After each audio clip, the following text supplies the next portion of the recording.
Despite the sick, despite the fever, I wanted to throw one out there, so here we go. It's called Breaking with Consensus Reality. From the Politics of Consent to the Seduction of Revolution. Written by CrimeThinc in 2012. Section 1. Is consent enough? We who fight to create a freer world face a fundamental contradiction. On one hand, we don't want to become a vanguard, quote-unquote, leading or imposing our will on others, as that would run counter to our anti-authoritarian values.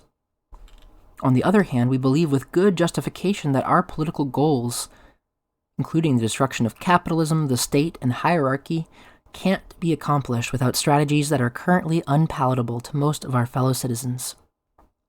The impoverishment of millions and the destruction of our ecosystems demand that we act decisively. What criteria will equip us to challenge these systems without resorting to the authoritarian means we condemn? Some of us have developed a practice of prioritizing consent as a provisional answer to this dilemma.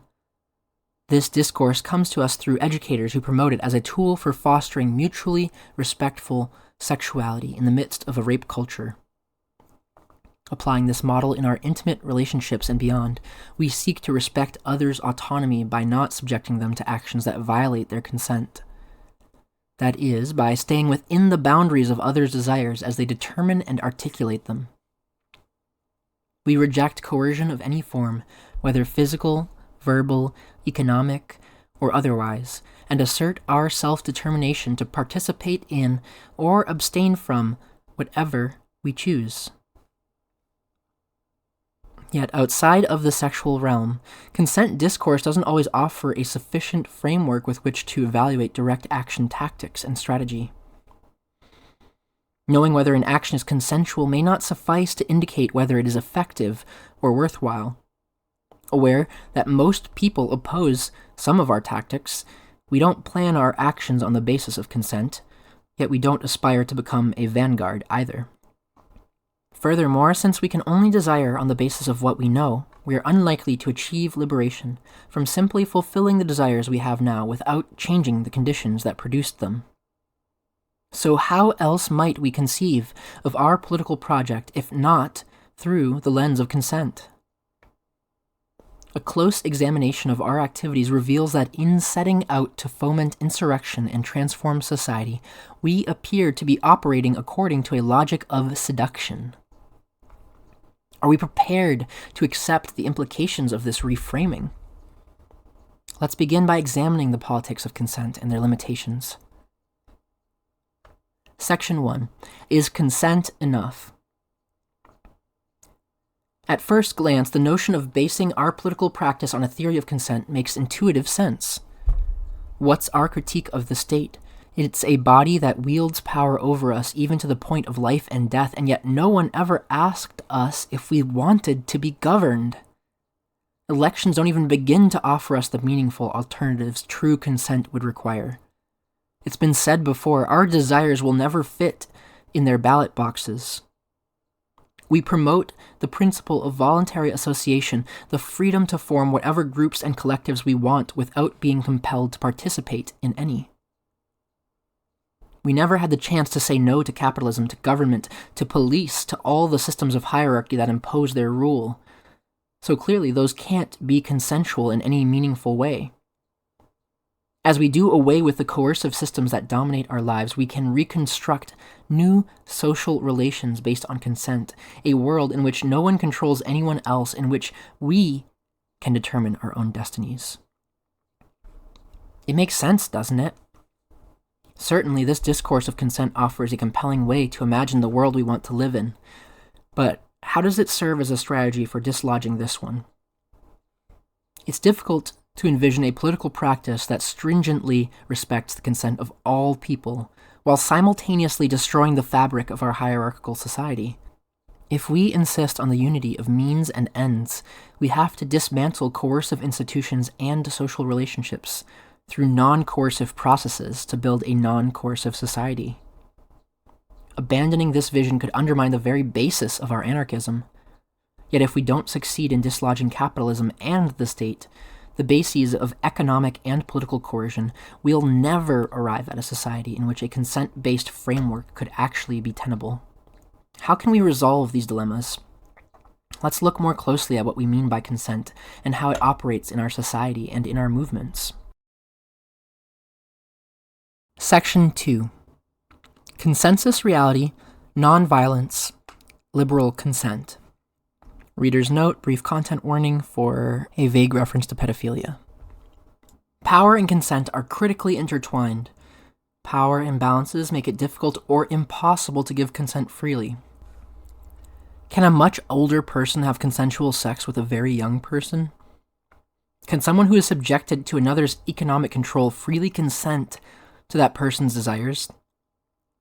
For consent to be meaningful, it must be possible to say no anytime and for any reason on one's own terms.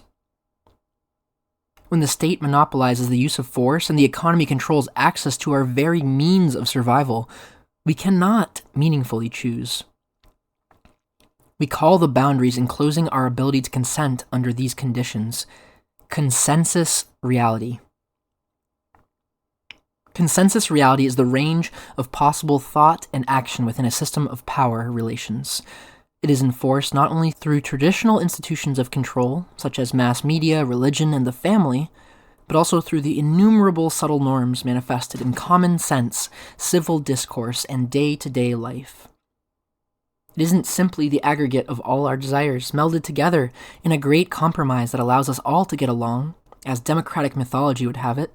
Consensus reality constitutes the ruling class's coordinated attempt to uphold their dominance and our exploitation as efficiently as possible. Capitalist democracy secures that efficiency. It is the system that currently provides the largest number of people with incentive to participate in their own exploitation. It offers us a series of meaningless options to disguise a profound lack of agency over our own lives.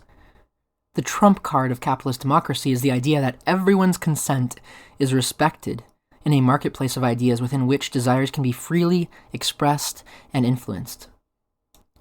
We can argue that this marketplace isn't truly free. Corporations control the mass media, some views get more airtime than others. Thus, the consent is not fully informed, but this doesn't get at the heart of things. Obviously, equal access to means of influence on a level playing field is impossible in capitalist society. But it is the systems of power, not just speech, that determine the framework within which we experience reality. All political systems, whether anarchist, fascist, or democratic, produce particular patterns of social relations.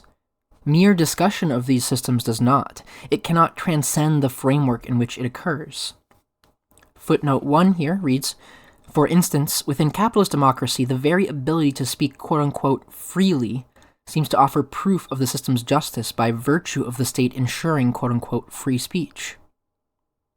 In anarchic social relations, our ability to speak freely justifies itself, needing no state to protect it.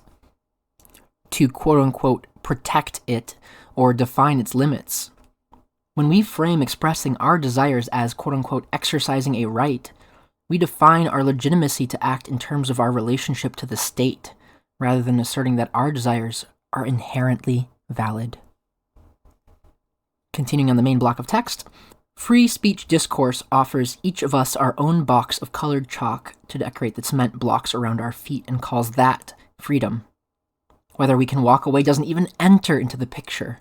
Our experience of what we are and aren't able to do determines our sense of what is possible, far more than our ideas and discourses.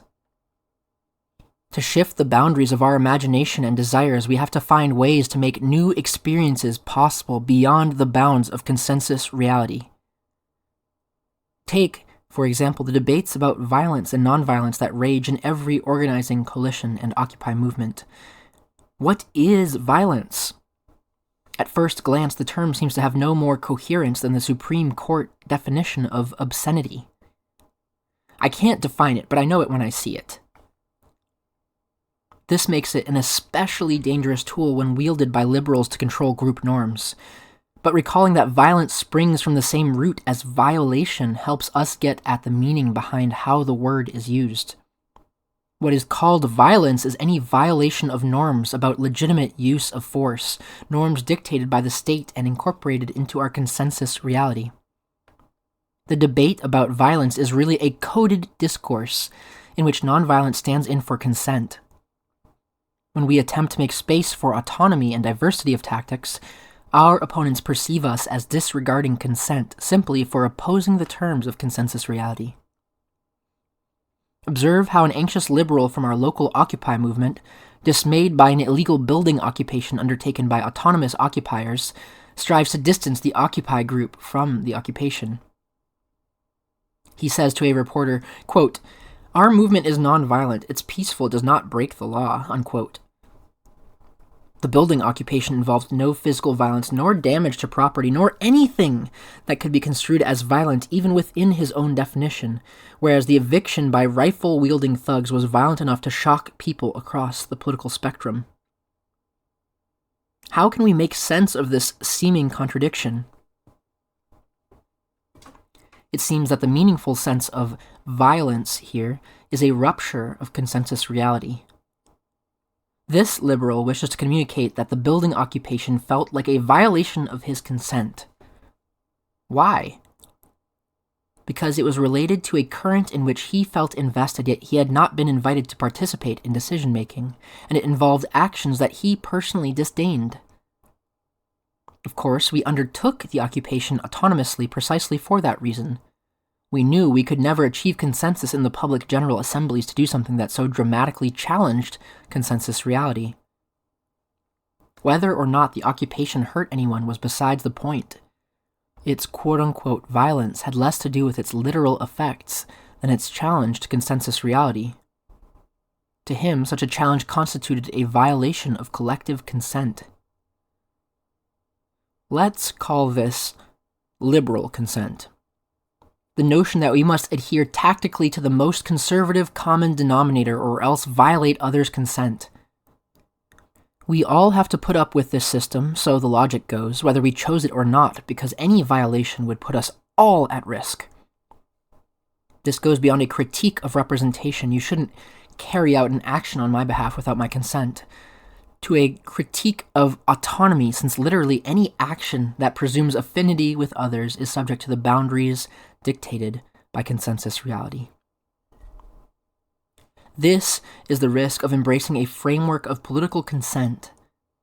Within this logic, the most moderate elements of any group or coalition will dominate by virtue of their alignment with consensus reality. What's okay for anybody is based on what's okay for everybody, which makes our strategies for changing this world look suspiciously similar to the world we're trying to change. If we do, in fact, desire a radical break with what exists, let's not trap ourselves in a framework aligned with the systems we want to destroy. Nonviolence is the only ideology that can comprehensively protect consensus reality against the antagonism of all who would transform it.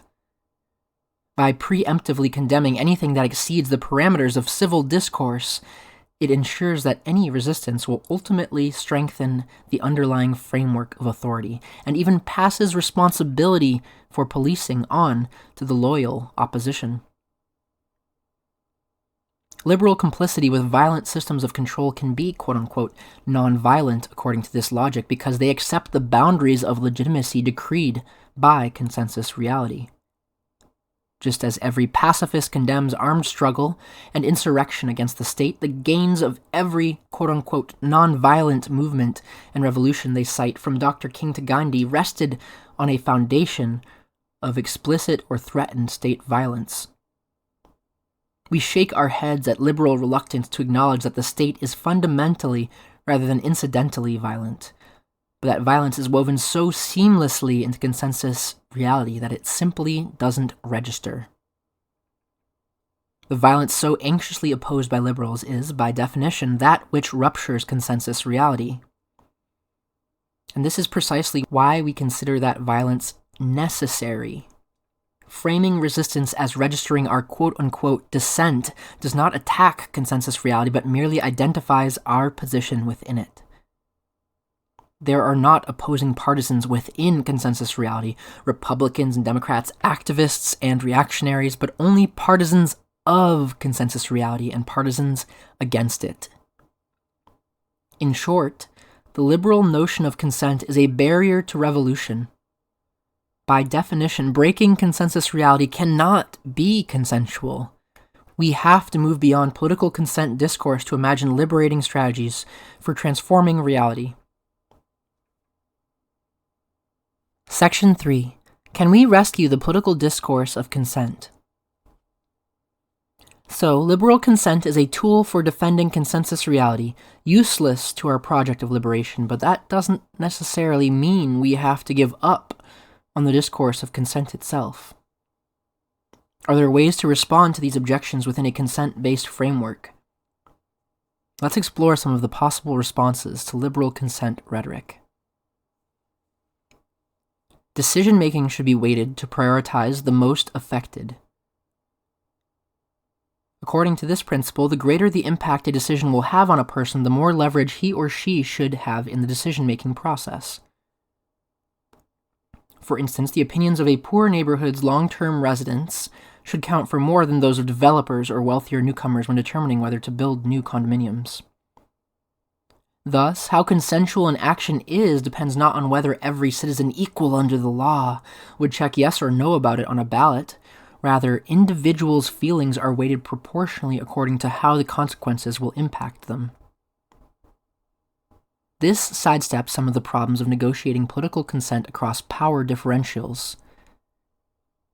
It looks attractive as a way to navigate conflicting priorities in a society based on values beyond the profit motive, but does this principle offer us useful guidance on how to get there? We can't easily determine who will be most affected by strategies intended to create unpredictable situations so as to open up the horizon for transformation. Some activists see those most vulnerable to the potential consequences of militant tactics as the most impacted by any escalation beyond the confines of consensus reality politics. In practice, this concern can function to impose a tactical conservatism, reproducing the effect of liberal consensus and creating a dichotomy between resisting effectively and prioritizing others' safety. Footnote 2. This has happened again and again and again from the post-inauguration march through Adams Morgan in Washington, D.C. in 2005 to the Oscar Grant riots. Any time collective action isn't peaceful, legal, and fully pacified. People who are more vulnerable to state violence or other potential consequences of escalation, and more often self-appointed spokespeople whose privilege enables them to feel entitled to represent others, speak out against militant tactics.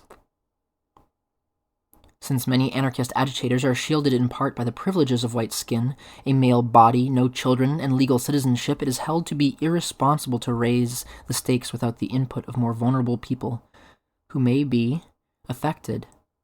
Anarchists often counter that those shielded by privilege are precisely the ones who should put their bodies on the line.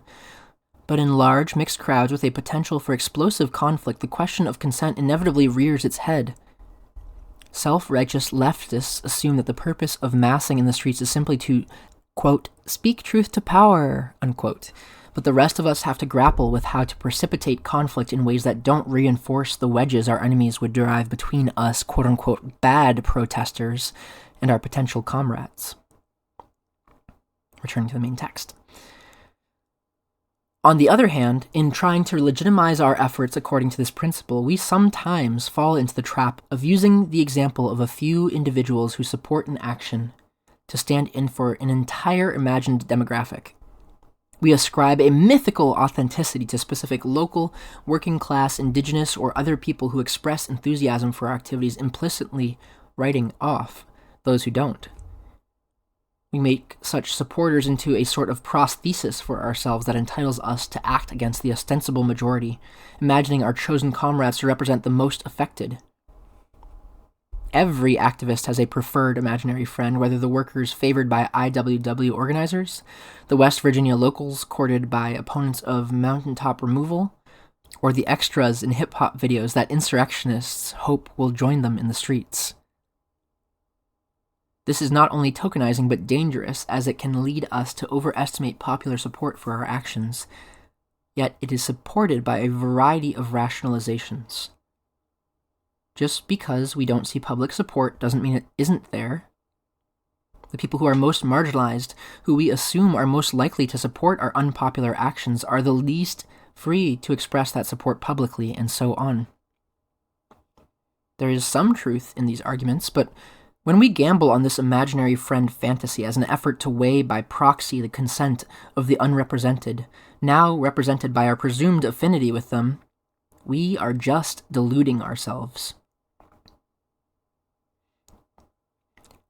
Decision-making must be broadened to include all the people impacted. Often, many of those who will be impacted by supposedly consensual decisions do not have appropriate leverage on them. For instance, the university's board of governors can decide by consensus to raise tuition. But what kind of consensus is that without the participation of the students who will be paying it? If decisions included all stakeholders and elites couldn't impose them by force, wouldn't there be hope for a politics of consent? Unfortunately, this framework is more useful for preventing actions or challenging their validity after the fact than for initiating them. The impacts of our actions ripple out far beyond our ability to trace them or the range of lives they will touch. We cannot even hope to be aware of every person who would be impacted by a decision, much less solicit meaningful input from each of them to confirm or deny consensus. In practical terms, expanding the participation in decision-making to everyone affected would either require resorting to majority-rule democracy, not a consent-based framework, or accepting the impossibility of ever making decisions. Here, we have to confront the reality that broad consensus on many issues will never exist. We might be able to agree about what to cook for dinner, but on the real questions about how to organize society and distribute resources, no consensus is possible today. In a class society stratified by white supremacy and patriarchy, our interests are fundamentally in conflict. Certainly, we share many interests in common, and we can imagine worlds in which people aren't pitted against one another in contests for status and survival. But we will not be able to desert this world by consensus. Footnote 3. One of the implications of this analysis is that we must unflinchingly recognize conflict as a reality. The vision we're putting forward aims not just to create a world in which all is consensual. We strive to prioritize each other's consent as much as possible, while recognizing that sometimes we really are in conflict and we have to acknowledge conflicts rather than sweeping them under the rug of an imposed consensus. Our ideal is not a world without conflict, but a world in which conflicts don't produce hierarchies and oppression. We envision associations that can come together and break apart according to our desires. Unlike the state, these would require no imposed consensus. End footnote 3. The next response is, we are acting in self-defense. As this reasoning goes, the operation of oppressive institutions constitutes an attack on us, and we don't need the consent of our attackers to defend ourselves. This harm isn't always on a literal, direct individual level, as in that specific Starbucks window makes my individual life increasingly precarious and impossible. In a hopelessly complex global economy that masks the root causes of the harm it creates, nearly any attempt to launch a defensive counterattack will seem either symbolic or misdirected. Still, in this sense, direct action can be framed as defending ourselves against violations of our consent by state and capital. But the rhetoric of direct action as self-defense doesn't offer us much guidance for how to move forward. In this model, state and capital are the protagonists and the various formulations of we that we self-defend the mere objects of their actions. We can only react, not strategize new initiatives. Furthermore, the framework of self-defense is based in the terms of liberal individualism, with our private personal rights beginning where those of another end. What is it that we're defending? Our role in society as defined under capitalism and patriarchy? Our rights as dictated by the democratic state? To get free, we should be fighting to destroy ourselves.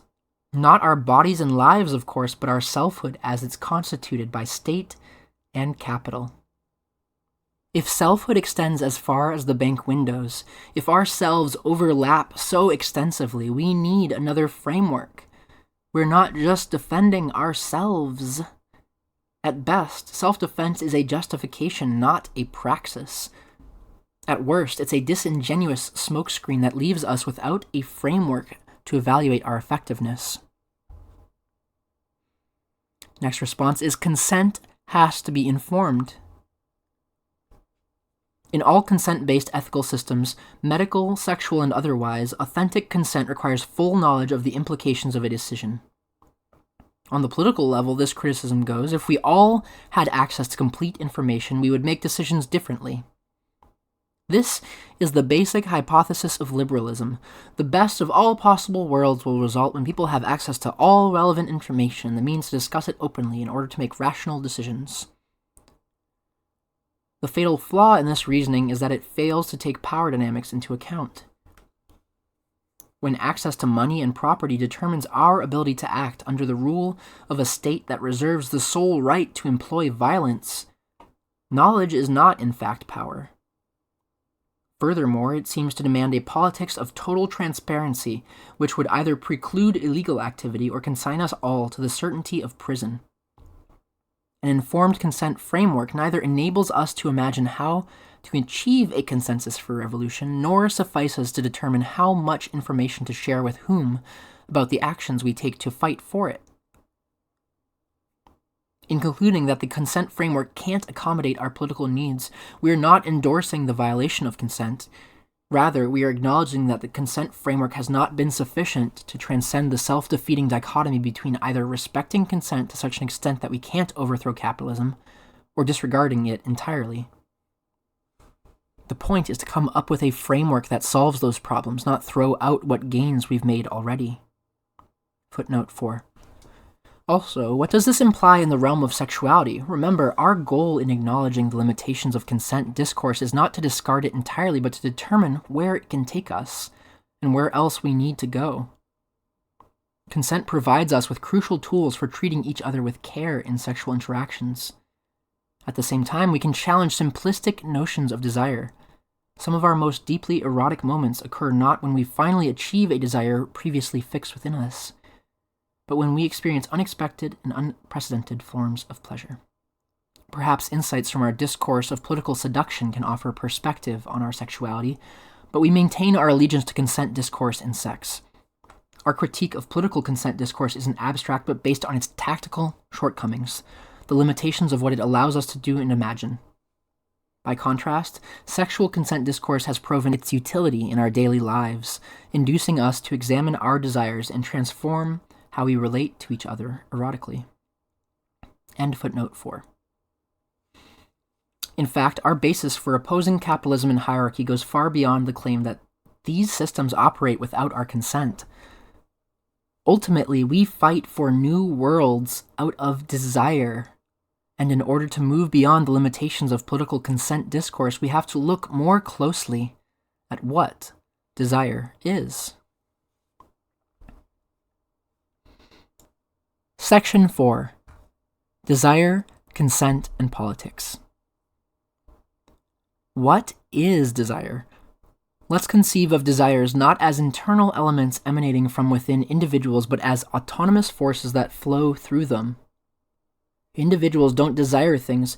Whole societies produce and circulate desires, even if those desires remain submerged in most people. The fundamental unit of our analysis is not the individual human being, but the desire, with humans as the medium. How can we conceive of desire and selfhood as they relate to consent and political action?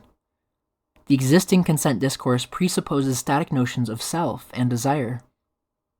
It presumes that desire is monolithic, composed of a single thrust rather than multiple pulls in different directions. When we have multiple desires, the desire that garners the plurality in our internal electoral process is assumed to be the only one that counts. Consent discourse presumes that what we want is knowable and can be articulated within the framework of our shared reality. In reality, the desires we experience are not fixed or unitary. They shift constantly based on our experiences and contexts. They are multiple, contradictory, and divergent, surprising us with their diversity, frustrating us with their mutability. They resist our attempts to confine or domesticate them. They simply can't fit into a two-dimensional binary model of consent wherein we either want something or we don't. This realization is terrifying, but it opens up new ways of understanding the revolutionary project in relation to the consensus reality arrayed against us. The nature of desire is complex and centrifugal, in contrast to the simplifying and centripetal nature of interests. The traditional approach of the left is for organizers to assist constituencies in winning victories that build power, which will presumably be deployed towards increasingly radical ends. The goals of these victories are generally framed in terms of the interests of the constituency, not their desires. This is a clever trick, as interests appear to be an objective rather than subjective matter. It is easier for an outside managerial class to get away with defining and representing them. Interests can be framed as unitary, coherent, and integrative, whereas desires are multiple, inchoate, contradictory. Identity groups share interests, friends and lovers share desires. Interests are composed of calcified blocks of desire standardized to make sense within consensus reality. Not only is desire far more complex and unstable than our discourses allow, it's also shaped by the conditions of our misery and exploitation. Even amid contradictions and chaos, the range of what is possible to desire rarely escapes the confines of consensus reality. Who really imagines that in a free world we dream of ergonomic chairs for our cubicles, more TV channels and brands of detergent, longer chains and softer cages? This is not to demean the struggles of those who fight for better conditions within this system. It's just to say that we would be paltry revolutionaries, indeed, if we based our programs merely on the consensus desires of groups whose allies we want to be. The task of the revolutionary is not the task of the ally. We are not here to make the dreams of the proletariat come true. The proletariat is produced by capitalism, which we want to destroy. The task of the revolutionary is to shift our collective sense of the possible so that our desires and the realities they drive us to create can shift in turn. We are here to transform reality beyond where our notions of consent can lead us. We need a different discourse to imagine the transformations that can open pathways out of consensus reality. Section 5. Introducing seduction. There's another framework that seems to be implied by our current practice, whether or not we acknowledge it. That framework is seduction. What is seduction? It's a rather unsavory concept, bringing to mind manipulative attempts to induce others to let themselves to be used for one's own end. In a sexual context, it can imply either a romantic, charismatic, persuasive use of charm to propose a sexual encounter, or a way to trick someone into succumbing to one's advances. The connotations are discomfiting, but the salient factor is the implication that the seducer creates a desire, rather than simply unearthing it. It is this sense that we find most interesting in considering the problems of desire and consensus reality on the political level. When we seduce, we present someone who ostensibly doesn't want something with a new situation in which they may want it after all. Whereas consent focuses on obtaining the go-ahead for an external action, is this okay? Seduction focuses internally on desire. Quote, "Could you want this?" Unquote. Our practices of seduction don't aim to induce others to do things they don't want to do, but to induce others to want to do them in the most meaningful sense, to want to take on all the risks and pleasures they entail. Again, we don't believe that we can persuade everyone to consent to our dreams of anarchist revolution. Not only is the deck stacked against us, but the dealer, the table, the whole house. We don't buy into the idea that our goals are what everybody quote-unquote really wants, nor do we assume that everyone would adopt our views if only they had access to all the right information. We don't claim to represent anyone beyond ourselves, nor to stand in for any silent majority.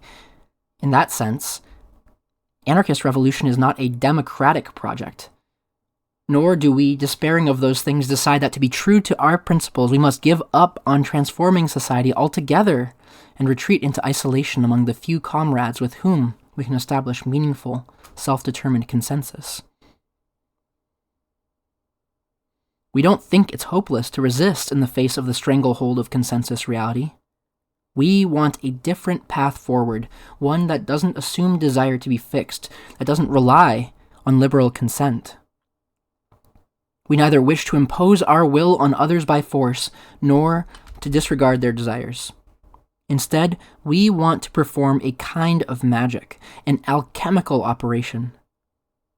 We want to induce desires, not simply fulfill them. Footnote 5. Wait, there's nothing liberating about attempting to induce desires in others. That's the function of the advertising industry, the lever of demand that has driven capitalism over the past century. Democracy purports to be a marketplace of ideas where we can all just talk about what we want and then decide. Different configurations of desire are constantly at war. Ad firms don't just create specific desires, they enforce a mode of desiring that can be routed through the consumer economy. Propaganda, subliminal messaging, induced addiction, outright violence, these comprise a brutal arsenal aimed at us every moment of the day. Around the globe, the military clears the path for neoliberal pillaging, while NGOs get into the business of inducing people to want to be successful at generating currencies that can be exchanged on the global market. Ought we not be suspicious of a project framed in such transparently manipulative terms? As grim as it looks, this vista reveals that if we are not partisans of certain modes of desiring, we will remain objects rather than subjects within these desiring wars. We cannot retreat into essentialist notions of unearthing our quote-unquote true desires from some internal vault, nor a pseudo-Buddhist project of extinguishing desire on an individual level while the world burns. What sets us apart is that we strive to create a world in which every person can realize her unique potential on her own terms, rather than simply pushing for this or that option within the current conditions. End of footnote 5.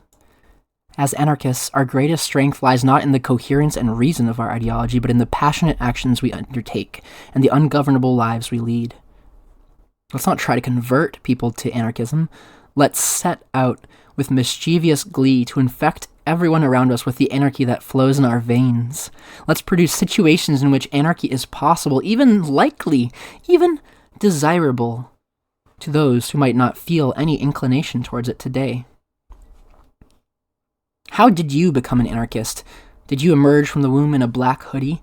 Did you, quote-unquote, always know you were going to crave riots, stale bagels, and photocopy scams? If not, chances are you had some sort of experience that opened you to a sense of possibility you hadn't previously been able to imagine. For me, it came at the age 18 during the height of the anti-Iraq war protests when I heard a vague rumor that I should show up at a certain concert. I did, and lo and behold, when it ended, a group of maniacs appeared with drums and banners, and before I knew it, I'd joined 200 others marching in the street. Permits be damned. We were unstoppable. The blood boiled in my veins, and I howled ecstatically until I lost my voice. Things were never the same again. Now, I'd participated in polite, permitted marches before. If you'd asked me if I desired to go on a feisty, unpermitted midnight march, I probably would have thought it sounded cool, but I didn't actively desire it beforehand. If I'd been forthrightedly invited, I might have declined out of anxiousness or indifference. The desire was generated by the context, the mystery, and the experience itself. I suspect that the key was that it was unexpected and illicit. It took me beyond myself, opening some door of desire that couldn't be shut. Had someone asked me in advance whether I would consent to participate, that might have undermined the very sense of liberation I experienced. Trust me, I'm as uncomfortable with the implications of this as you are, but we need to look honestly at the transformative experiences that open the door for us into radical politics and think about how we can construct and open those types of doors for others. If we're not going to be a vanguard and we're not going to convince everyone to join us through mere rational discourse, this might be what we've got to work with. Section 6. Transformation, Invitation, Contagion. How does seduction work? We hypothesize that seduction unfolds via three processes: transformation, invitation, and contagion. We transform circumstances, creating space for new possibilities and thus new desires to flourish. We invite others to participate in these new situations, to experiment with different modes of action and desire, and we infect others with curiosity, an insatiable desire for freedom, and the means to experiment towards it. We strive for transformation because if we desire on the basis of what we know, we can only induce new desires that exceed the confines of our current reality by shifting the conditions in which we live. Sometimes it can be as simple as doing things in the street without permits or using a park or building for an entirely new purpose.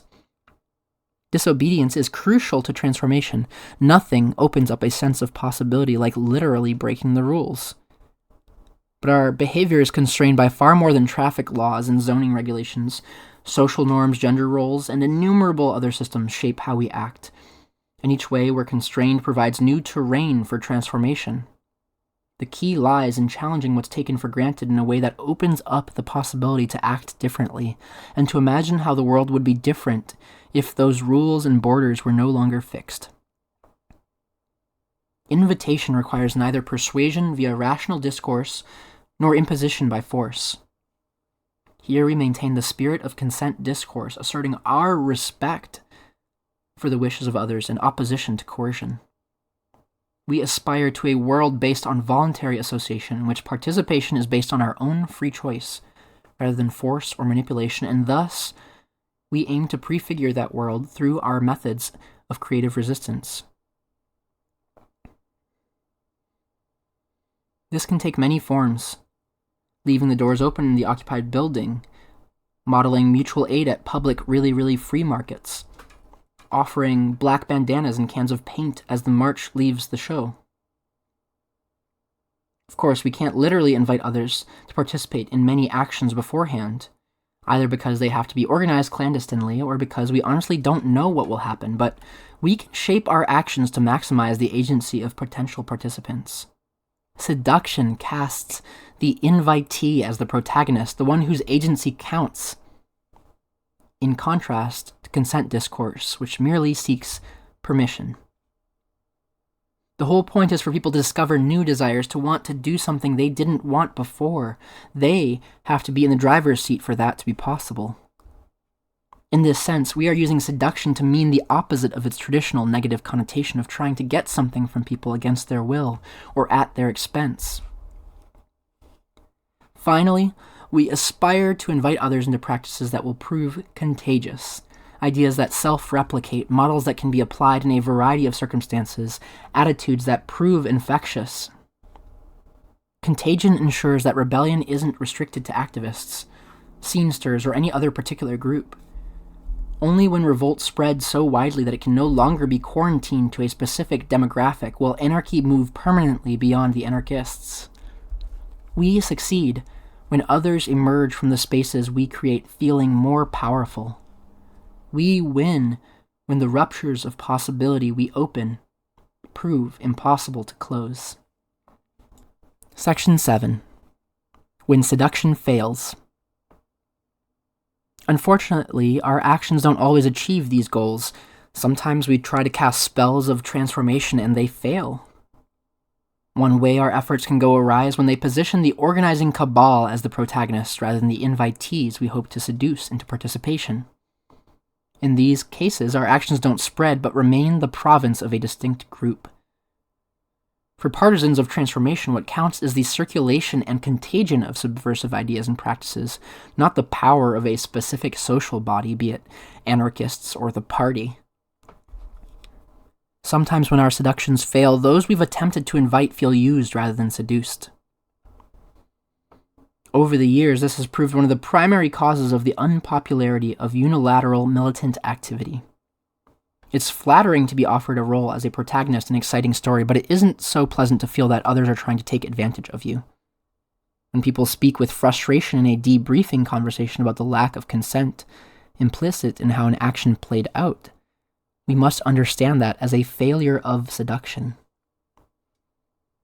When they speak of consent, they're describing their reaction to the actions that took place. Our analysis of seduction treats the desires underlying these as the center of gravity. Perhaps we can best understand such conflicts by reframing them. They are not merely contests between people with different desires, but contests between different desires playing out between people as well as within individuals. The failure of an unpopular action doesn't stem from the fact that it failed to meet the desires of participants or bystanders.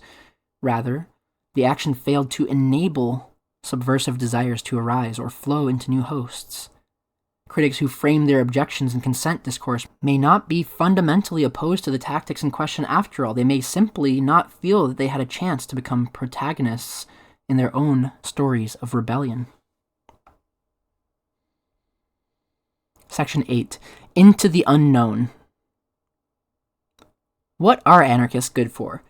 We don't see ourselves as, quote-unquote, the revolutionary subject, nor its vanguard or representative, but that doesn't mean we're irrelevant to the struggles and upheavals around us. We up the ante and rep the anti. We call bluffs and take dares. We discover lines of flight out of consensus reality. We take risks to induce others to share them with us. We take care of each other so we can be dangerous together. Ultimately, the politics of seduction don't rely on rational argumentation to influence people. We dive headlong into the terrifying fires of transformation, allowing strange passions to seize us.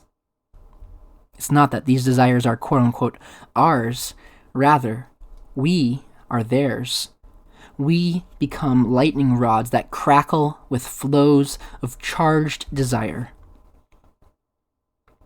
Let's not forget the importance of seducing ourselves with our actions. It's frighteningly easy for activism to ossify into dreary, repetitive routines. Actions that don't emerge out of our own desires are unlikely to seduce us or anyone else. Sure, some kids will be radicalized by the food not bombs run by 4 burnt-out punks who resent every Sunday they spend in the kitchen, but we forge our deepest relationships of struggle in collectively experiencing the new, the exciting, the terrifying. It's not only beautiful, but strategic to live lives that push to the outermost edges of what's possible. The stakes are high. From consent discourse, we retain the prioritization of caring for others and paying attention to their needs. We must never disregard the well-being of those we invite into zones of transformation. Yet neither can we play it safe and allow consensus reality to dictate our range of possible dreams and actions. We cannot promise safety, but we can share in the danger of the unknown, in its pleasures and its risks. This has been Breaking with Consensus Reality, written by CrimeThinc in 2012, read by Naomi Kirst-Schultz, 2024.